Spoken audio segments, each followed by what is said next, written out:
Mister Faiz সাহেবের 4টা বাচ্চা। একদিন পত্রিকায় দেখলেন যে সরকার ঘোষণা করছে যার 5টা বা তার বেশি বাচ্চা আছে তাকে প্রতি মাসে 20,000 টাকা করে দেবে।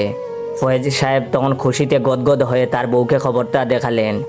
একটু আমতা আমতা করে বললেন, তুমি যদি কিছু মনে না করো তো একটা কথা বলবো।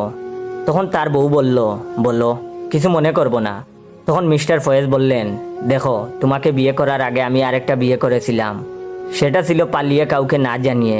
তো সেই ঘরে আমার একটা বাচ্চাও আছে। এখন যদি তুমি বললো আমি ওকেও নিয়ে আসবো, আর তখন আমাদের 5টা বাচ্চা হবে এবং আমরা মাসে মাসে 20,000 টাকা পাবো।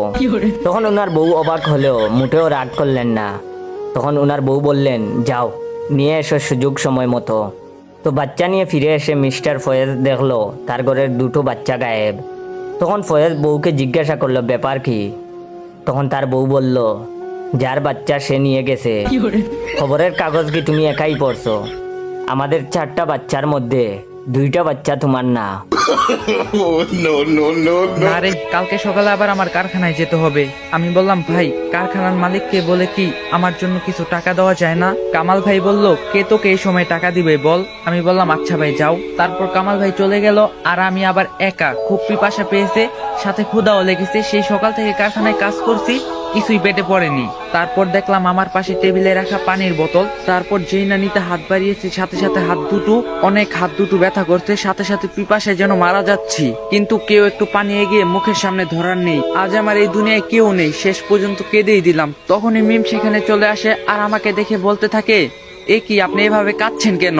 আমি বললাম, কই না তো। মিম বলল, তবে আপনার চোখে পানি কেন? আমি বললাম, এমনি মনে হয়। মিম বলল, না, আপনি মিথ্যা বলছেন, আপনি কেঁদেছিলেন, তা কেন? আমি বললাম, না তেমন কিছু না। মিম বলল, আচ্ছা আপনার বাড়ি কোথায়? আমি বললাম, কেন?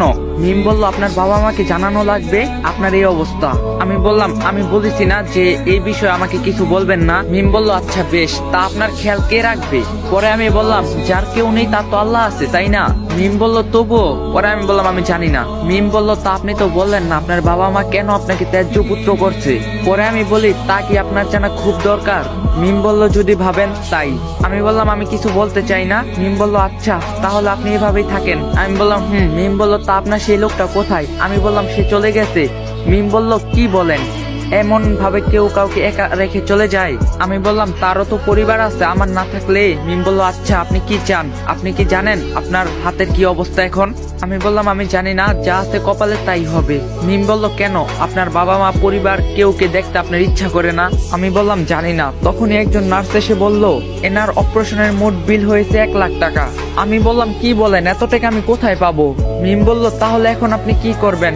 আমি বললাম, আমি জানি না। নার্স বলল, আপনি যদি 2 দিনের ভিতর সব টাকা পে না করেন তবে। আমি বললাম, কিন্তু আমি তো এত টাকা দিতে পারবো না। মিম বলল, আচ্ছা আমি দেখছি, আপনি এখানেই থাকেন। এই বলে মিম আর নার্স সেখান থেকে চলে গেল। আমার আর কিছু ভালো লাগছে না, আমার সাথে সবসময় এমন কেন হয়? তো গাইস, নেক্সট পার্ট অনেক তাড়াতাড়ি পাবেন। তো ভিডিওটা like, comment, share and copy link. হুজাইফাকে আটক করে বন্দি করে ফেলে। হুজাইফাকে বন্দি করায় ইউসুফ তো অনেক ভয় পেয়ে তাড়াতাড়ি করে ফিরে যান তার রাজ্যে।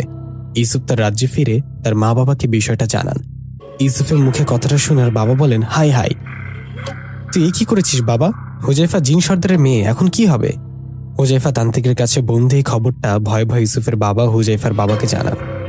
হুজাইফার বাবা কথাটা শুনে তো বেশ রেগে যান। উনি বলেন, কি, আমার মেয়েকে মানুষ জাতি বন্দি করে রেখেছে? আমার মেয়েকে মানুষের দুনিয়ায় নিয়ে গেছে কে? তখন ইউসুফ বলেন, আমি।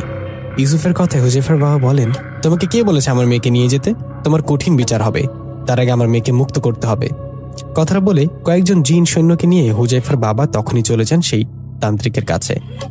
সেই তান্ত্রিকের কাছে যাবার পর জিন সর্দার প্রথমে তান্ত্রিককে অনুরোধ করেন তার মেয়েকে যেন ছেড়ে দেওয়া হয়। কিন্তু এই সুযোগে সেই তান্ত্রিক জিন সর্দারকে বলেন, ঠিক আছে, আমি আপনার মেয়েকে ছেড়ে দেব, এর বিনিময়ে আমাকে কিছু দিতে হবে।